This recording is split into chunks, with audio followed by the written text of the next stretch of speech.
США, Британия, Канада и Франция рвут когти, создавая новые авиадвигатели. Тем временем российские министры и шишки на ровном месте Мантуров, Погосян, Рогозин, Христенко убивают то, что опережает всех в мире на десятилетия.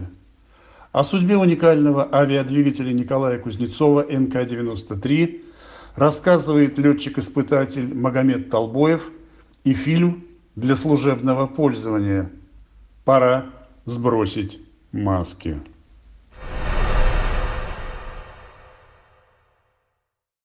Здравствуйте, уважаемые телезрители. Наша передача сегодня особенная. Сегодня мы покажем уникальный фильм об испытаниях авиационного двигателя под названием НК-93. Этот двигатель опередил время на десятки лет, но был уничтожен, угроблен и забыт нынешними руководителями авиапрома, такими как Мантуров, такими как Погосян, такими как Рогозин, такими как бывший министр транспорта и торговли Христенко, такими как начальник объединенной двигателестроительной компании «Реус». Но случилось вот что. Перед страной встали огромные задачи по созданию новых транспортных самолетов, по созданию самолетов для сверхдальних перебросок войск, техники, грузов. И об этом двигателе опять вспомнили. Сегодня мы хотим напомнить и всей стране, и нашим нынешним руководителям о том, что такой двигатель есть, что нужно срочно его восстанавливать.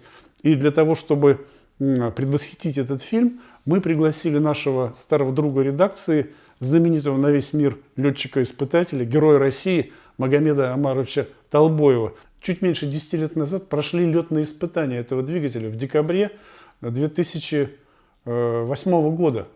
3 раза этот двигатель поднимался в воздух, об этом мы сейчас увидите в фильме, и показал удивительные характеристики. Расскажите, пожалуйста, как авиационный специалист, что это такое, чем он отличается от тех двигателей, на которых летают сегодняшние самолеты? Смотрите, в мире есть, сказать, 3 крупнейших государства, которые делают двигатели сами. И весь класс двигателей. Ну, после СССР Россия резко откатилась назад. Практически остановилась. Россия остановилась в области двигателестроения.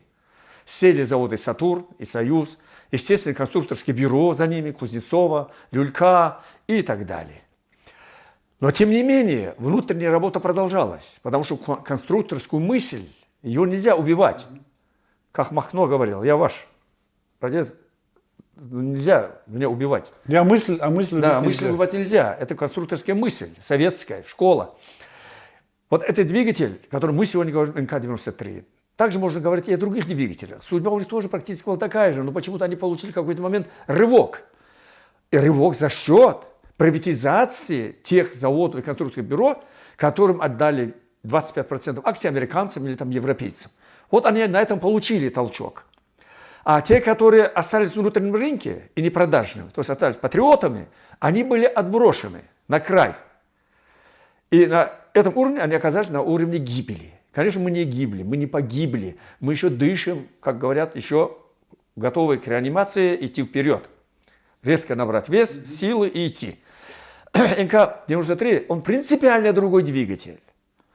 Это для народа, это вот такой контур большой. Почему он отличается от других двигателей? Это входная часть, у него 3 метра, диаметр 3 метра. Это для больших самолетов. Если у других 2 метра, там 1,9 миллиметров, 1,750 миллиметров, это и ПД-14, и Pratt & Whitney, и Rolls-Royce, то у него вот входная часть большая, а внутри идет маленький двигатель, за счет чего получается огромная экономия. Вот этот вентилятор, который крутится в этом капотировании, называется, капоте, он поддает давление вот этот двигатель. И у него 2 контура. Первый он идет через двигатель, второй идет вокруг двигателя. Это называется двухконтурность. И вот только в Советском Союзе этот двигатель, который был заложен великим конструктором Кузнецовым в 1968 году, вышел он на испытание только в 1988 году. Потому что он опережал. Это редкий случай, когда двигатели опережают самолетостроение.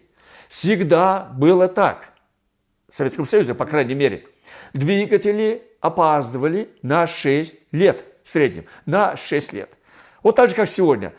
Т-50, Су-57, пятое поколение, а двигатель четвертого поколения, Су-27. А эти двигатели только идут. Они могут только через 2-3 года полностью быть в производстве, получить эксплуатационные характеристики, и военприемка примет их. Понимаете, вот идет все отставание. Это будет отставание от самолета на 6 лет. Вот самолет Су-57 как вышел на испытание, с тех пор, когда этот двигатель станет него, прошло 5-6 лет. Это типичное явление. А тут речь идет о том, что, и это не с моих слов, это объяснение со слов ОКДБ, то есть Объединенная корпорация двигателестроения. Они единственные дали оценку, и ЦИАМ к ним присоединился, Центральный институт моторостроения, что под такой двигатель у нас нет самолета. Но это несерьезно, это не патриотично. Это почему его срезали с крыла и бросили? Да, сделав 3 полета, сняли с пилона. Ведь пилон было бесплатно, под честное слово, дано нам, Казанского завода моторостроительного. Если этого двигателя не будет, Казанский строительный завод, 12 тысяч человек будет без работы. И также к нему идущие другие заводы. Вот. Это Ульяновский, где будут выпускаться Ил-76, МД. Это и другие заводы. Это Казанский авиационный завод, который будет выпускать Ту-214С или СМ. Вот. Это двигатель создан для них. Вместо того, чтобы иметь на Ил-76 4 маленьких двигателя, лучше иметь 2 больших двигателя, которые тем самым дают огромную экономичность по соотношению топлива, потребляемого на тягу на километры. Потому что это 4 двигателя съезжает больше, чем эти 2. А тем более экономичность НК заложены 0,48. Народу это не понятно, как объяснить. То есть это 480 граммов на килограмм тяги вот, на час полета. Вот сколько расходов будет час полета и так далее. Вот по этим показателям, если про это увидно, ПД-14 является на уровне 0,53, это 0,48, 0,45. Но это только начальный показатель. Когда мы ее доведем уже, когда мы в эксплуатации найдем во время испытаний, потом в эксплуатации, идут доработки, постоянные доработки. Пока этот двигатель не станет на высоком уровне. После этого начинается ее модификация. Например, ПД-14, ПС-90 находится на пределе своих возможностей. То есть его настолько модифицировали, что уже дальше у него нет резерва. Но это типичное явление. Это ПД-14, это на чем летают все российские самолеты сегодня? Вот Ил-96. Нет, там ПС. ПД-14 идут на суперджет и так далее. Но пока идут проектные двигатели. Они взяли за основу их двигатели. А ПД-14 должен заменить их. ПД-14 это перспективный двигатель с тягой 14 тонн. А НК-93 занимает нишу от 18 до 23 тонн. Нишу. Таких двигателей у нас нет. НК-25, от которого мы сегодня говорим, ПД-25, от которого мы сегодня говорим, он будет только в 2030 году. За это время самолетный парк наш будет опять на чужих двигателях. Это просто прямой ущерб государству. Это саботаж. Это национальное предательство национальных интересов. А кто вот эти саботажники? Я знаю, что с летающей лаборатории НК-93 срезали по приказу Мантурова и Погосяна. Нет, это не так. Надо исторический факт, и Мантура там не было близко, этих ребят еще не было, это молодые ребята. Все начиналось в эпоху правления такого великого парня. Был такой Христенко, министр. Вот. Это Христенко, это муж Татьяны Голиковой, которая стала сегодня вице-премьером. Я сам не знаю, кто из них женат, они все вот там переженаты. Вот. Потом вступил в силу великий комбинатор, который я сегодня говорю и говорил много раз при наших общениях, это Борис Алешин. Великий комбинатор. Это, который напоминал Андрей Реус. Это люди лоббистской системы западников. Вот сегодня они не работают на государство. Вы думаете, они плохо живут? У них свой бизнес, свои дачи, свои машины. Они нормально живут. Им чихать на народ, на патриотизм, на наше авиастроение. Они знают, они на этой должности проработают 3-6 лет. Да? За 3-6 лет надо обогатиться. Все, свои фирмы построить, установить контакты, там, кооперироваться. И что, спокойно уйти из государства. Ему чихать на российской государственности. Скажите, вот этот двигатель НК-93, еще есть возможность его каким-то образом восстановить, и чтобы он все-таки встал на крыло, как говорят? Есть. Я говорил напрямую Ташинским, это Володя, который единственный самолет, который болеет, потому что после генерального конструктора скончался, но уже вспомнил генерального конструктора Кузнецова, еще должен по пути сказать это слово. И эти же министры, недоделанные, просто-напросто уничтожили сердце двигателестроения, авиастроения. И это школа генеральных конструкторов. У нас всегда в русской мысли звучало слово генеральный конструктор Королев, Глушко, Туполев, Яковлев, Месищев и так далее. Теперь их нет. Теперь эта мысль, это ум подменяют менеджер, который перераспределяет денежные потоки. Я хочу вам сказать, что Мантуров, когда был Христенко, он как раз отвечал за авиацию в Министерстве промышленности и торговли, и непосредственным исполнителем убийства НК-93 был как раз Мантуров. Вот, вы его зря выгораживаете. Я не выгораживаю, я просто исторические факты, я вот этой тонкости не знаю. Я знаю, кто был министром, конкретно. И знаю конкретно, кто был наверху. Ну, внизу, конечно, у них много замов, и кто чем руководил, я не знаю. Но в данной ситуации речь идет о министре, который принимает решения. И волевое, и на законодательном уровне. Вот скажите, а на какие самолеты можно было поставить вот этот двигатель, о котором мы говорим сейчас? Вот Ил-76 грузовой, да, военно-транспортный. Ту-214. Ту-214. Ту-330, который был в транспортном варианте заложен. Ан-124, на котором Д-18 двигатели украинского производства. Их у нас нет. А скажите, вот на Ан-124, на Руслан, у них там 4 двигателя стоит. Можно поставить двигатель НК-93? Можно. Еще лучше они будут там работать. Очень высоко расположенный верхний план, высокоплан. И 4 эти двигателя, у него грузоподъемность, усиливая рампу, как, например, на базе Ил-76 сделали из Ил-76МД, там, да? Вот усиленная рампа, он был заложен великим конструктором Илюшинским, который до сих пор живой, 92 года. Вы имеете в виду Новожилова? Новожилов Генриха Васильевича. Да. Он заложил его для будущего поколения. Потому что тот самолет состарится, но на базе ее усилить самолет бесплатно почти. Не создавать же новый самолет. И он это достиг. И Руслан Ан-124 был заложен. Это было геополитические требования к генеральным конструкторам со стороны постановления ЦК КПСС, Совета министров СССР. Для поколений, для будущих войн и так далее.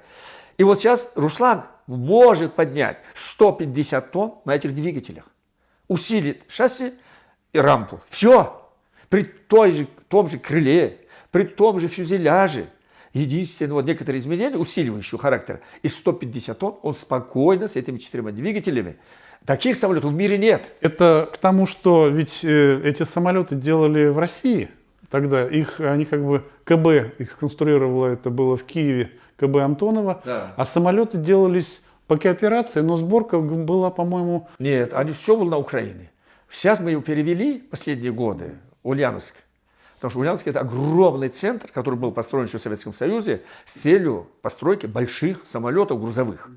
Вот, поэтому сейчас он сочетает и ташкентский ТАПО, завод, который выпускал Ил-76, единственный завод. И он переехал в Ульяновск. И теперь Русланы тоже туда. И Ульяновск загружается. Это великое дело. То есть осталось возобновить производство двигателей НК-93 и совершенно новый самолет с новейшими характеристиками. А знаете, сколько надо денег на это? Сколько? Для того, чтобы начать и довести испытания до конца, по нашим расчетам Леонида Громова, в котором находится летающая лаборатория, с установкой и получением первичных полных данных в диапазоне от высоты 100 метров и до высоты 9 тысяч, 8 тысяч метров, то надо 300 миллионов рублей. Всего-навсего. Этих двигателей на хранении сейчас находится 9 штук. У Кузнецова. 9 штук? Вы говорите сейчас совершенно закрытую информацию. Да, абсолютно закрытая. Есть... Мне уже чихать на них, закрытая она или открытая она. Еще через год-два ход закрой, ход открой, их не будет. Они находятся на хранении. Это называется интересом Министерства обороны, продукт военного назначения переводится в режим хранения. Ну тогда давайте мы сейчас прервемся вот, и посмотрим, что такое этот двигатель НК-93, потому что вот моя газета «Аргументы недели» писала об этом уже 12 лет, собственно, благодаря газете и вспомнили о них. Вот. И сейчас вы видите совершенно уникальные кадры, как самолет поднимается в воздух, как он ведет себя в воздухе. Это сделал наш сотрудник нашей газеты, дай ему Бог здоровья, Владимир Леонов. Так что сейчас давайте посмотрим фильм и до следующих встреч.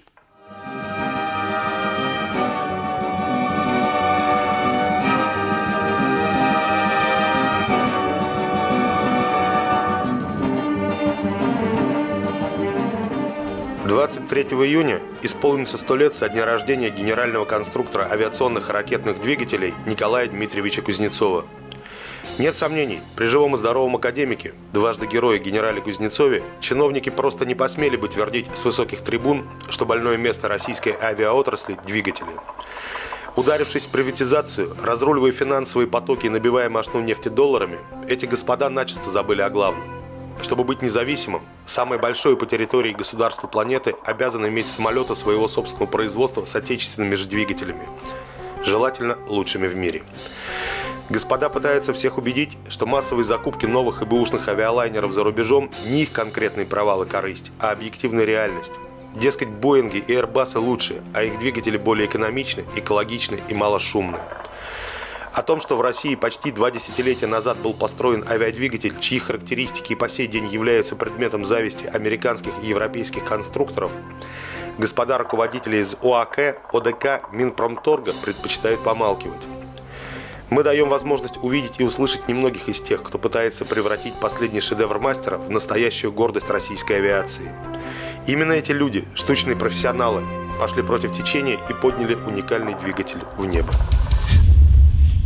Винтовентиляторный двигатель сверхвысокой степени двухконтурности. 40% передаваемой через редуктор мощности приходится на 8 лопастей винтовентилятора первой ступени, 60% на 10 лопастей второй ступени, вращающиеся в противоположную сторону, лопасти поворотные, закрыты капотом. Диаметр двигателя 2900 мм, масса 3650 кг. НК-93 является базовой конструкцией для семейства двигателей со взлетной тягой от 8 до 23 тонн. Предназначен для магистральных самолетов повышенной пассажировместимости и грузовых модификаций.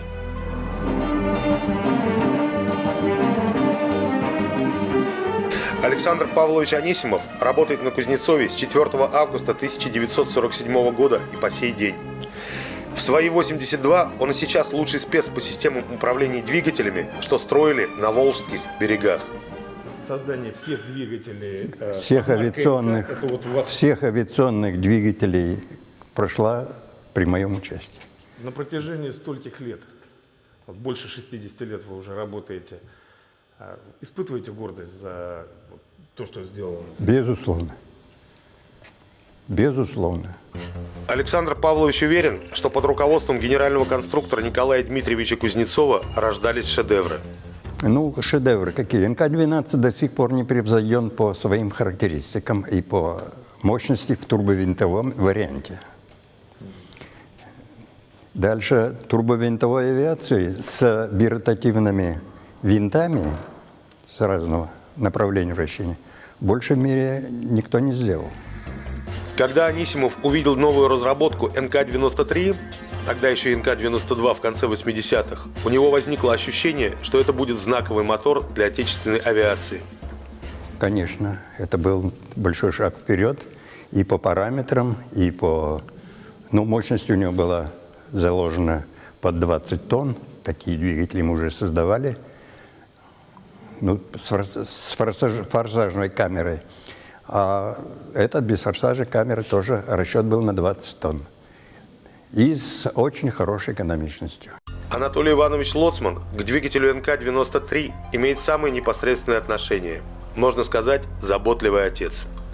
Я, ведущий конструктор по двигателю, начал заниматься с ним с самого начала создания. Но кто мог ожидать, что работа над ним так надолго затянется?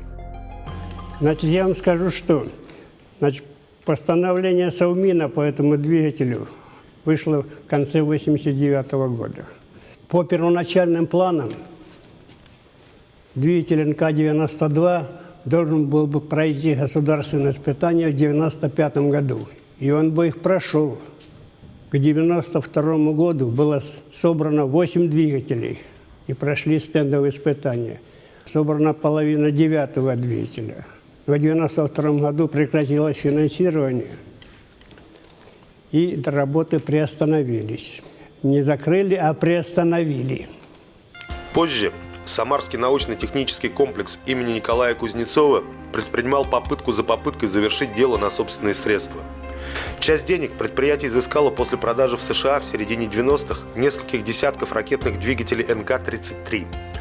Когда-то, в 70-х, после неудачи с лунной программой, конкурент-ракетчик Глушко приказал их уничтожить.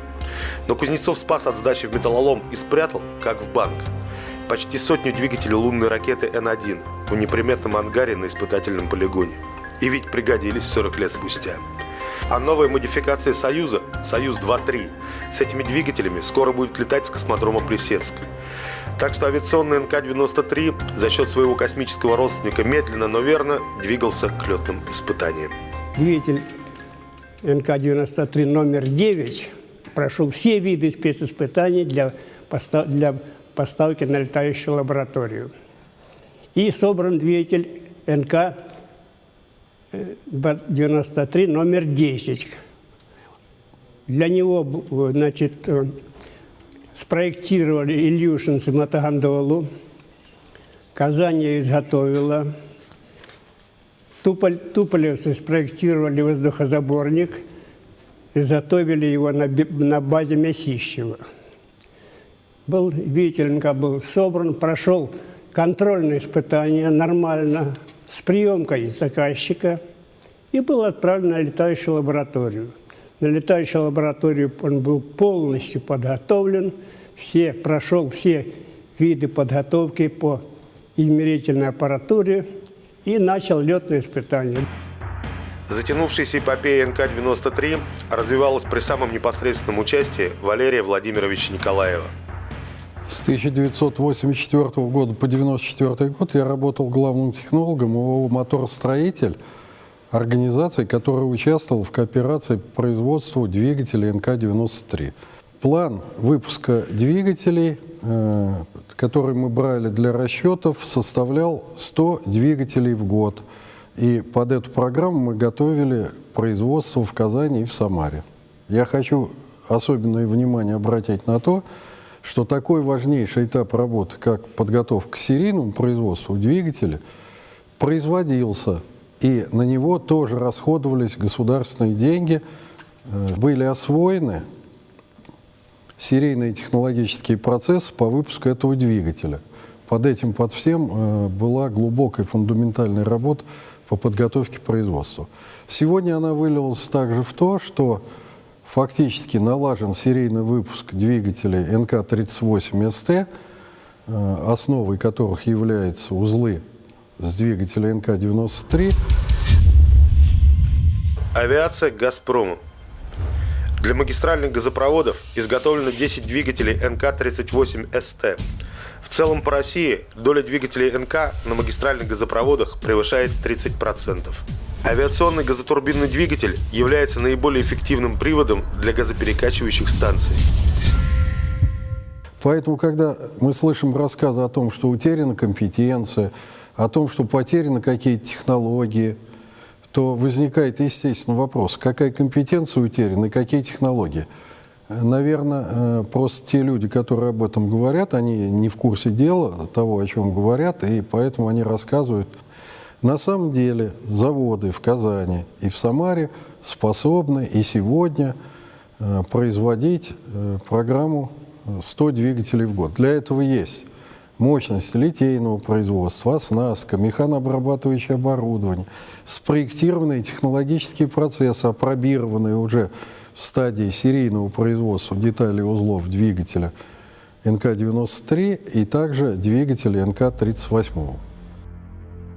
Есть двигатель НК-12. Лучшего в этом классе не существует. Турбовинтовой. 15 тысяч лошадиных сил на выходе. Прекрасно летает с 1954 года. И сегодня основной мотор стратегической дальней авиации России. И есть двигатель НК-93. Его будущее до сих пор туманно. На самом деле вы очень удачно провели линию НК-12, НК-93. Дело в том, что в НК-12 спроектирован редуктор, равному которому до сих пор никто создать не может. Там до сих пор есть ноу-хау.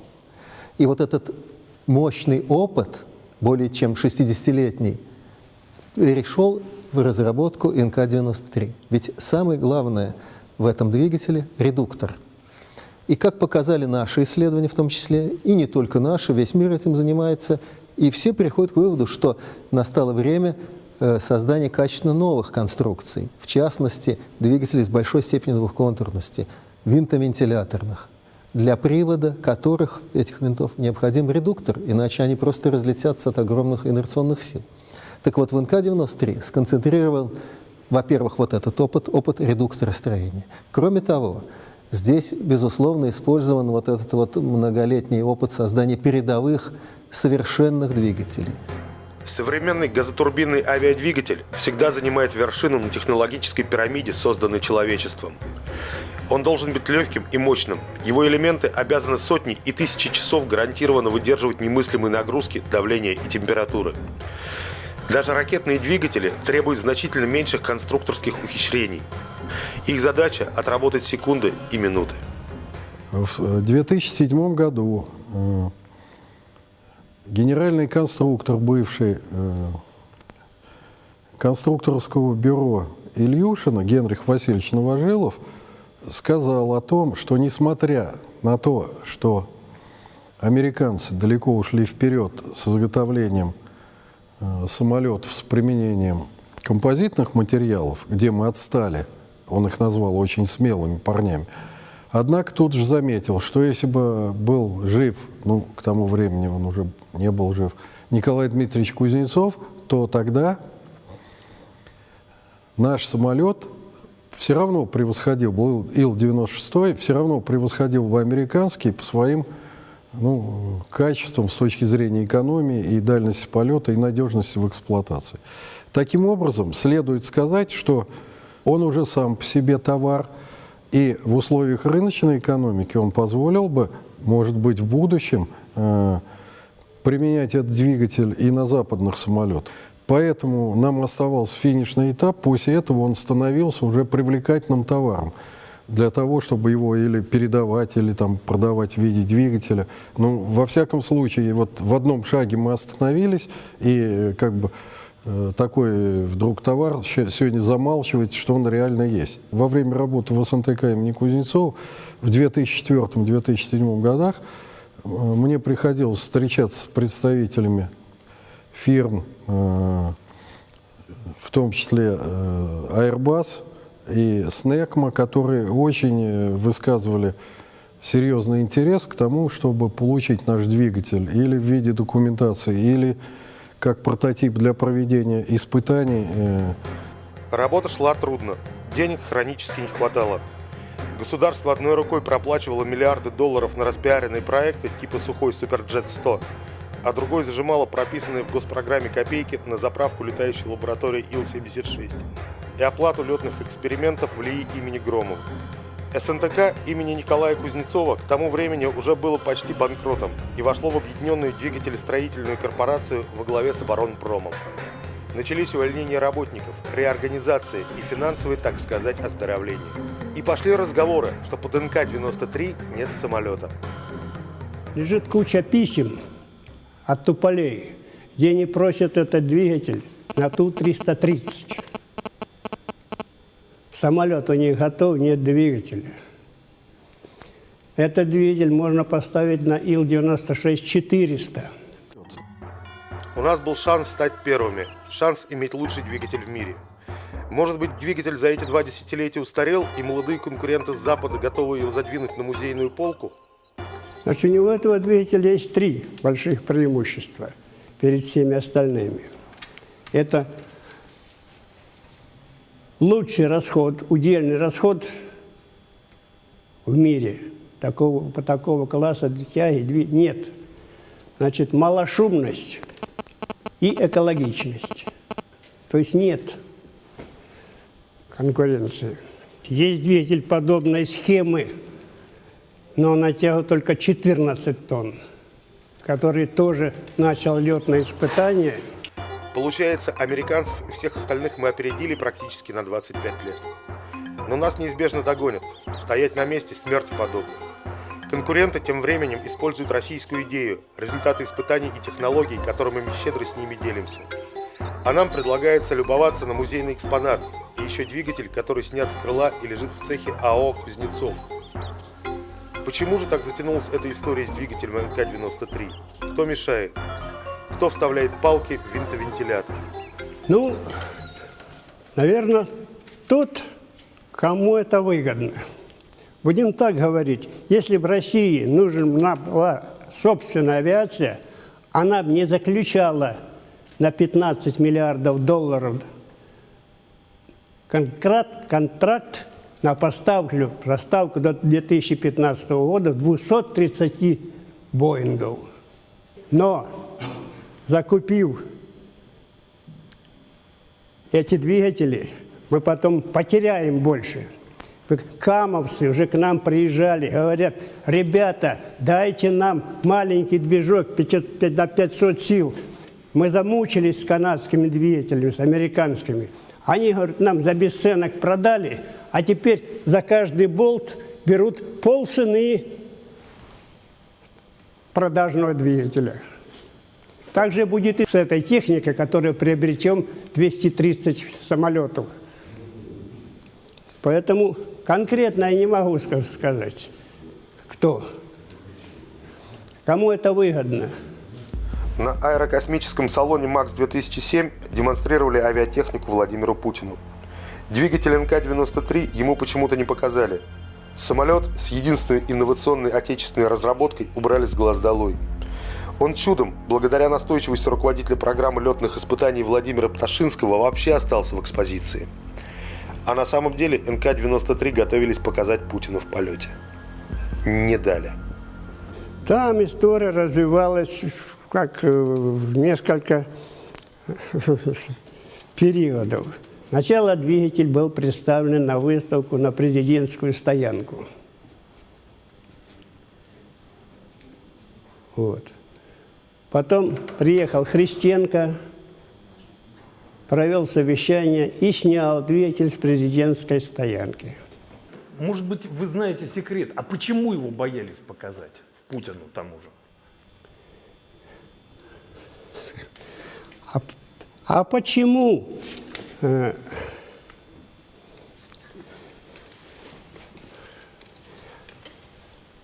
Я бы сказал так. Потому что кому в мире интересно иметь Россию передовой авиационной державой? Значит, кто-то выполняет определенный заказ чей-то. Из этого следует единственный вывод. Исполнителем заказа является не кто-нибудь, а министр промышленности и торговли Российской Федерации Виктор Борисович Христенко. Команду убрать дал именно он. Самое удивительное еще вот что. Вот в этой теме ищутся враги. Кто же враг этого проекта? Вот я располагаю всеми документами, где все должностные лица, начиная от президента Владимира Владимировича Путина, премьер-министра, президента Татарстана, губернатора в Самарской области, руководителя ОДК Реуса Андрея Георгиевича, Христенко, они все написали письма, что двигатель НК-93 обязательно следует закончить их испытания. И вот сама по себе детективность этой истории, когда все должностные лица, ну и последний раз вот Христенко, например, на встрече с Познером, тоже уверенно сказал, вероятно, что он так и знает именно об этом, что с двигателем все в порядке и полным ходом его делают и так далее. Или его кто-то обманул, я не понимаю, почему это.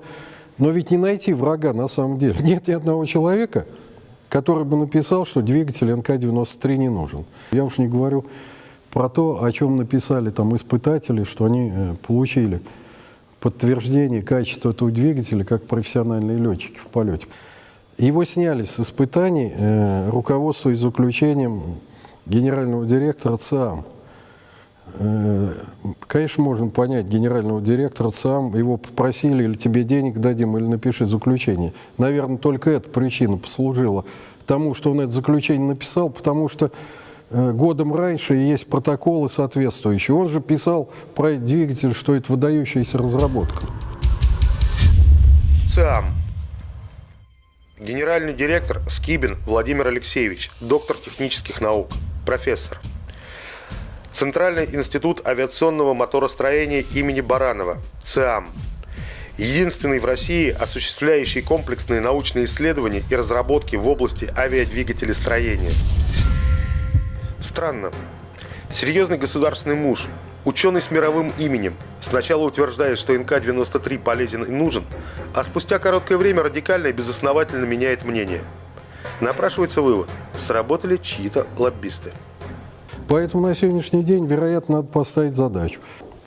Пользуясь организационными решениями руководства страны, практически завершить испытание этого двигателя. Как инженер по авиационным двигателям я могу сказать, что он не погиб, что с двигателем все в порядке. Да, он требует переборки, некоторых работ по восстановлению, что естественно.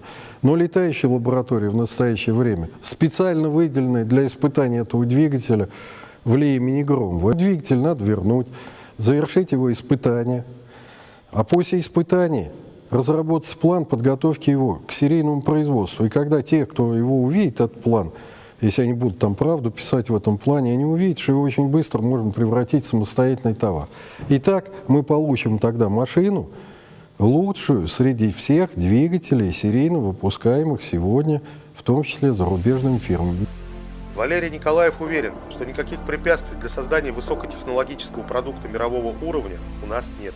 Есть там вопросы технологические, когда их серьезные люди задают, допустим, и на первое место ставят, ну, например, такие, вес больше. Ясно, что многие узлы, ну, например, редуктора, находились в стадии доводки, и мы, понимая, как можно снизить вес, однако до завершения летных испытаний не проводили никаких действий по обеспечению мероприятий по снижению веса. Например, сегодня существуют технологии, которые позволяют значительно быстрее и дешевле лопатки производить.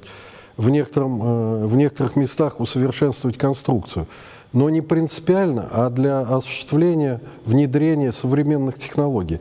Это такие обыденные, нормальные работы, с которыми цеховые технологи справляются.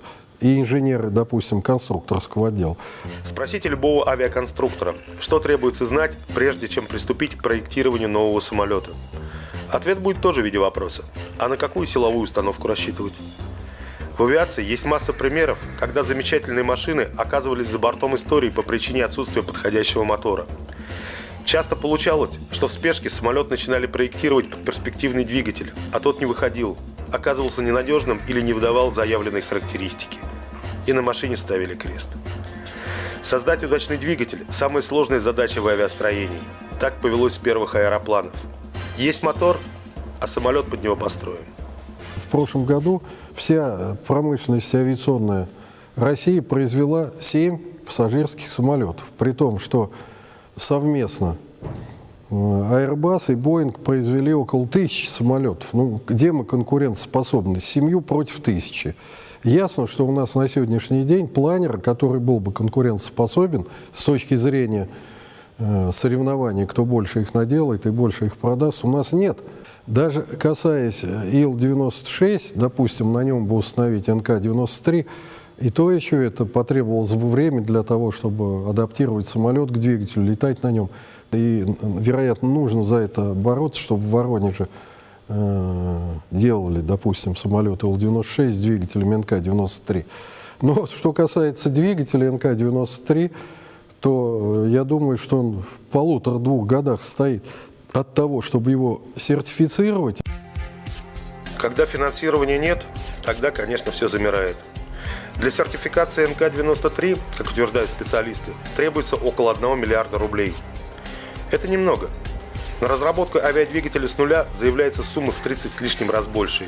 Например, на двигатель под перспективный российский среднемагистральный самолет МС-21.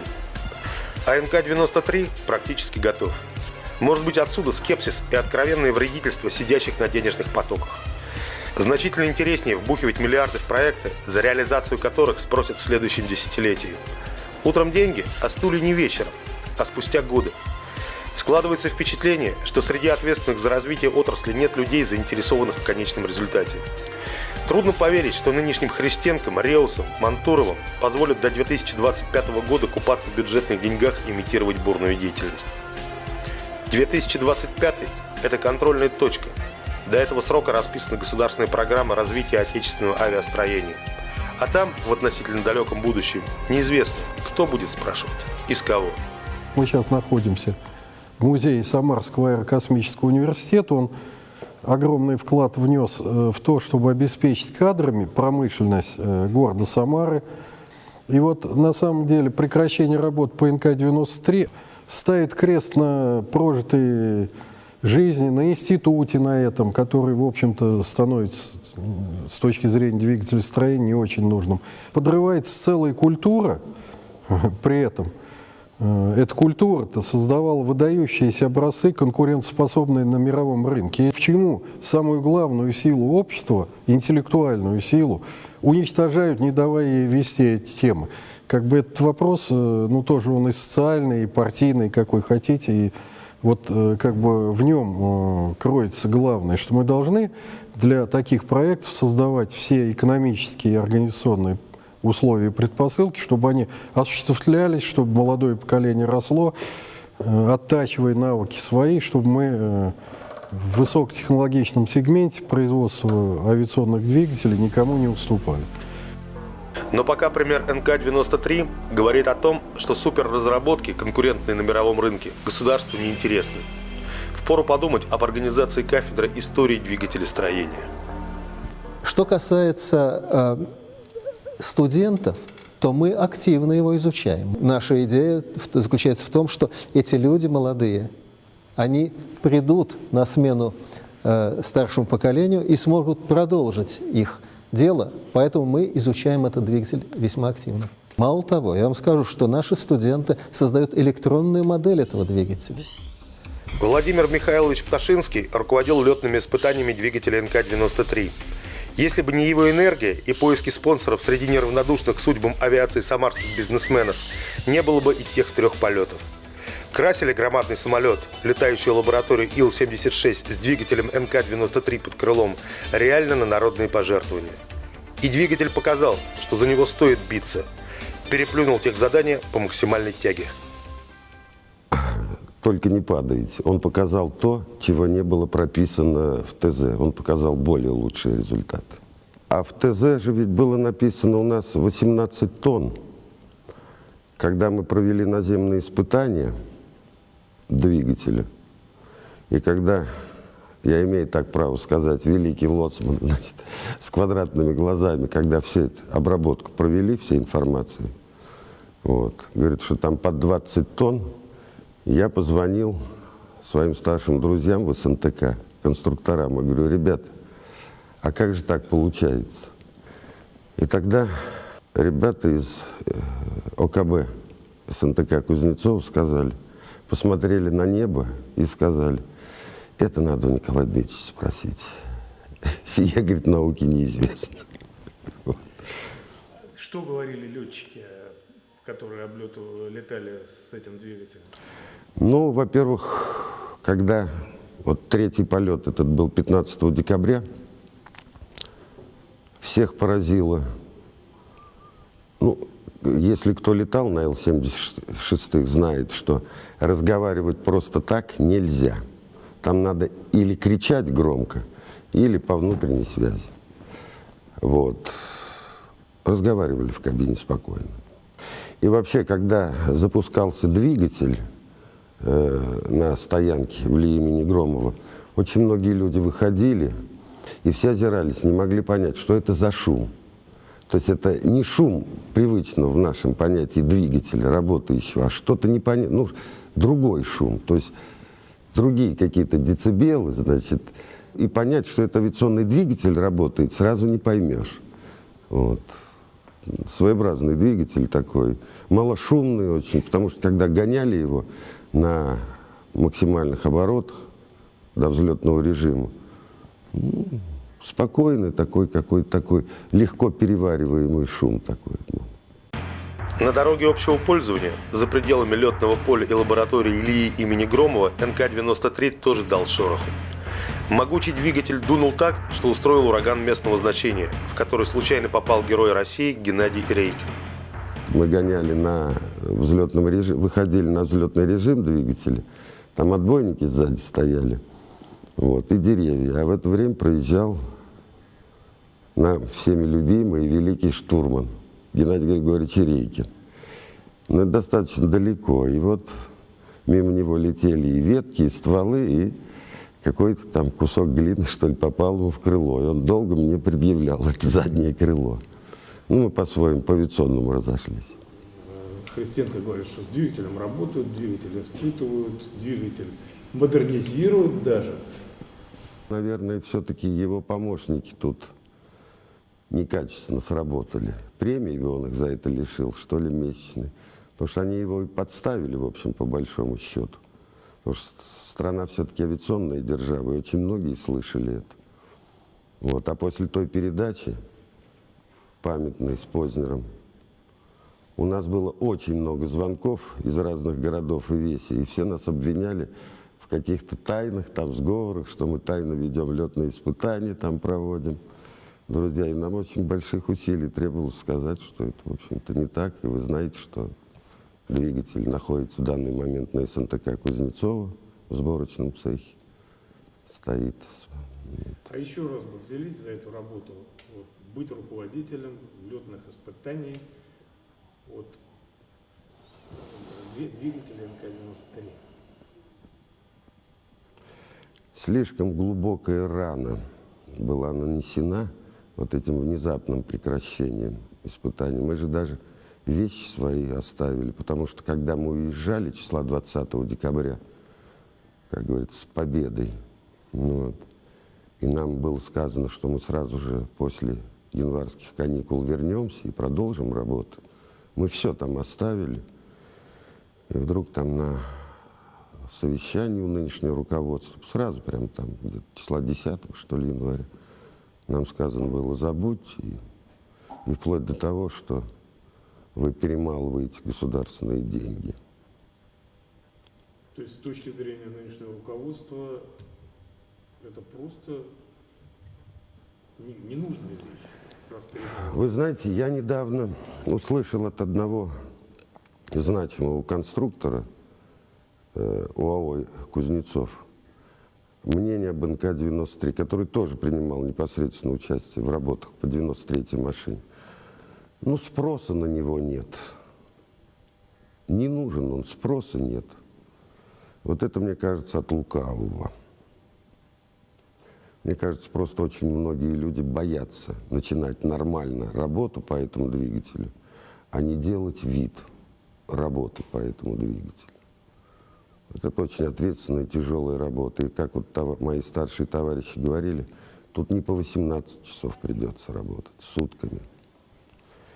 И раскладушечку с собой придется брать. Только так можно будет его поднять. Тяжело, наверное, будет опять поднять этот двигатель. Хотя, в принципе, если президент задачу поставит, и к нам будут прислушиваться, потому что слишком много менеджеров вокруг нас было с образованием, мягко говоря, не авиационным. Вот. Нас слушать надо. И денег мало уйдет на это. Ну, очень сожалеем мы, что прекратили над ним работать. Ему мы отдали, грубо говоря, 20 лет жизни. С конца 80-х годов мы над ним работали. Но работали уже не так, как работали при Николае Ильиче. Не было финансирования, не было приема молодых кадров. Мы старели, коллективы сокращались. Когда у нас был рассвет, у меня в отделе, отдел регулирования так называемый, было до 64 человек. Мы в год поднимали в воздух до 3 самолетов. Это Ту-144, Ту-22М3, Ту-154. Они были в течение 12 месяцев подняты в воздух.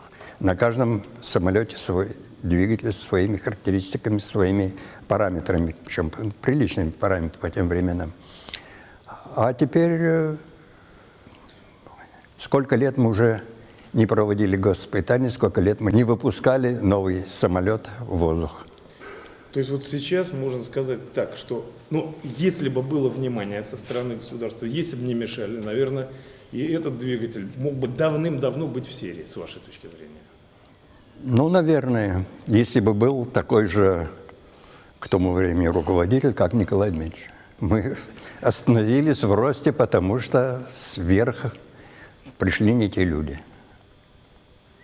В авиации никогда не говорят «последний полет», только крайний. Крайний полет Николай Кузнецов-93 совершил 15 декабря 2008 года.